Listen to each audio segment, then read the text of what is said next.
Hello बच्चों, welcome to PW. प्यारे बच्चों, इस क्वेश्चन में कहा जा रहा है when a hydrogen atom is raise from ground state to third state. बच्चों, क्वेश्चन में ये कहा जा रहा है कि जब हाइड्रोजन एटम, अगर आप देख रहे हैं हाइड्रोजन एटम की बात हो रहा है इसमें, when hydrogen atom is raise from ground state to third state, अगर ग्राउंड स्टेट से थर्ड तक ले अगर लेके जाते हैं तो बच्चों इसमें कमेंट करना है अपने को। इस ऑप्शन में कहा जा रहा है कि both kinetic energy and potential energy increases, both kinetic energy and potential energy decreases. आगे कहा जा रहा है potential energy increases and kinetic energy decreases. Fourth option में कहा जा रहा है कि potential energy decreases and kinetic energy increases.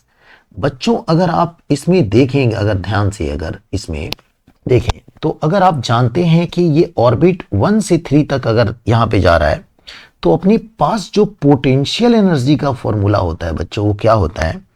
वो होता है माइनस में के, और ये होगा आपका जेड ई स्क्वायर अपॉन में क्या होता है बच्चों, यहां पे आर होता है। ठीक है, अगर आप देखेंगे यहां पे गौर से अगर देखेंगे तो मेरे प्यारे बच्चों, जब आर बढ़ेगा, ऑब्वियस सी बात है कि आर इंक्रीज कर रहे हैं, आर इंक्रीज करने से क्या होगा, ये यू की वैल्यू डिक्रीज होना चाहिए, बट यहां पे माइनस साइन लगा हुआ है।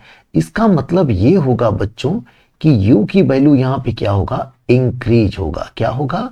इंक्रीज होगा, हाँ या ना। अब हम यहां पे बात करते हैं टोटल एनर्जी या काइनेटिक एनर्जी की, यहां पे हम चर्चा करते हैं। तो बच्चों, अगर हम यहां पे काइनेटिक एनर्जी की बात करते हैं तो ये हमारे पास जो रिजल्ट होता है वो होता है कि जेड ई स्क्वायर अपॉन में क्या होता है बच्चों, 2r होता है। अगर आप यहां पे देखेंगे तो बच्चों r को इंक्रीज करते हैं तो बच्चों यहां पे काइनेटिक एनर्जी क्या होता है, डिक्रीज हो जाता है। यानी कि अगर आप ध्यान से देखेंगे तो इसमें काइनेटिक एनर्जी क्या हो जाएगा, आपका डिक्रीज हो जाएगा। तो ऐसे में आपका कौन सा ऑप्शन सही है? तो ऐसे में आपका थर्ड ऑप्शन बिल्कुल राइट है। बच्चों, इस क्वेश्चन को और भी तरीके से अपन कर सकते हैं।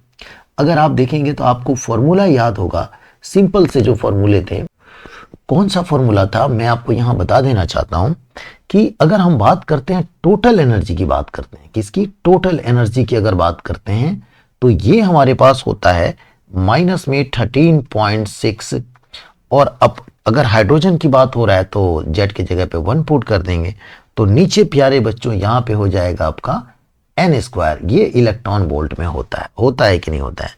अगर आप यहां पे गौर से देखेंगे तो हाँ या ना। अब हम बात करते हैं मेरे प्यारे बच्चों, अब काइनेटिक एनर्जी की बात करते हैं ना, तो काइनेटिक एनर्जी देखिए कितना होता है। काइनेटिक एनर्जी की अगर हम यहाँ पे चर्चा करें तो ये क्या होता है कि ऑब्वियस सी बात है कि ये जो निगेटिव में दिया है ना, तो इसका हम मैग्नीट्यूड लेते हैं, क्योंकि काइनेटिक एनर्जी कभी निगेटिव नहीं होता है।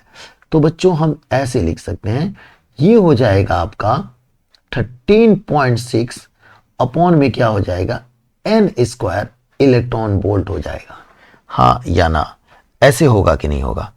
अब यहां पे देखेंगे तो ये हमारे पास पूरा हमारा एक रिजल्ट होगा। ठीक है, अब बच्चों एक बात बताओ, एन की वैल्यू बढ़ने से ये एनर्जी, काइनेटिक एनर्जी की वैल्यू क्या होगी, कम हो जाएगी। ये देख रहे हो ना, यहाँ नीचे वाला पार्ट जब बढ़ेगा तो ये ऐसे ही कम हो जाएगा, यानी काइनेटिक एनर्जी डिक्रीज हो जाएगी ओवरऑल। अब बात करते हैं पोटेंशियल एनर्जी की। किसकी बात करते हैं? तो पोटेंशियल एनर्जी की। तो बच्चों, पोटेंशियल एनर्जी की अगर हम चर्चा करें तो ये जो एनर्जी आप टोटल एनर्जी देख रहे हैं इसकी डबल होती है, लेकिन निगेटिव में, है ना। तो बच्चों देखो, कोई भी चीज अगर निगेटिव में अगर देखते हैं यहाँ पे ये कम हो रही है, यानी कि इसकी वैल्यू क्या हो रही है, बढ़ रही है ना। तो बच्चों हमारा तीसरा ऑप्शन ऐसे भी हमारा राइट होगा। ठीक है।